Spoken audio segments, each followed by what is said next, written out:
Hello everyone and welcome to day 2 of your 10-day digital detox experience. Now I trust that you found yesterday engaging. Today we're going to be diving deeper and looking at becoming activated. Activated to change those online habits and inspired to learn more about ourselves during that process.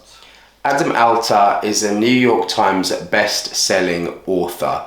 He has an award-winning book called Irresistible: The Rise of Addictive Technology and the Business of Keeping Us Hooked. In this book, he mentions that most vocal technology lovers are in private, in fact, technophobes. The author, Walter Isaacson, also spent much time with Steve Jobs and noted that he doesn't let his kids use the iPad. So why is this? He went on to explain that this is not unusual, and a lot of leading CEOs and moguls don't allow their children to use these things they created. It's almost a kind of don't get high off your own supply mentality. Now, do they know something that we don't? The 2020 film The Social Dilemma was a documentary that provides a deep dive into how social media's design nurtures an addictive mentality. It manipulates people's views and emotions, and that then affects their behaviours.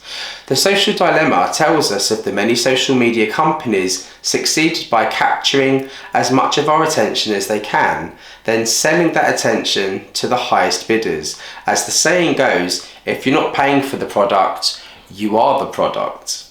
How many times have you had to browse the internet looking at products and then find them coincidentally advertised the next minute on your Facebook timeline? If you don't control your mind, someone else will. So what is it that drives us to spend so much time online? The growing rate of social media addiction is largely contributed to the feel-good factor with dopamine-inducing environments that social networking sites can provide its users. Studies have shown that the constant stream of retweets, likes and shares from these sites have affected the brain's reward system. This can activate a trigger response, giving the same chemical reaction as other drugs such as cocaine or ecstasy. Neuroscientists have even compared social media interaction to a shot of dopamine being injected straight into the body.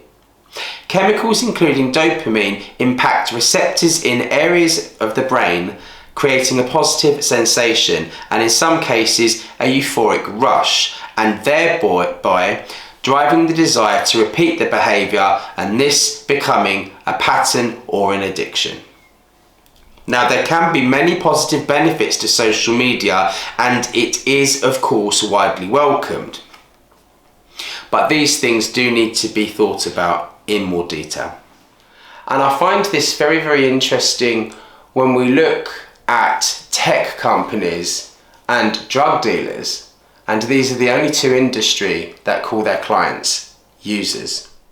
So with regards to today's task, guys, it is a set of questions for you to kind of understand in a little bit more detail your own social media usage, and from there you can activate yourself to make better online choices. But not only that, you're giving yourself the space required to go within and just check in with yourself and know that you don't need anyone else's opinion. How you feel is how you feel, and it's okay to feel however you want to feel. Feel that? Feel that?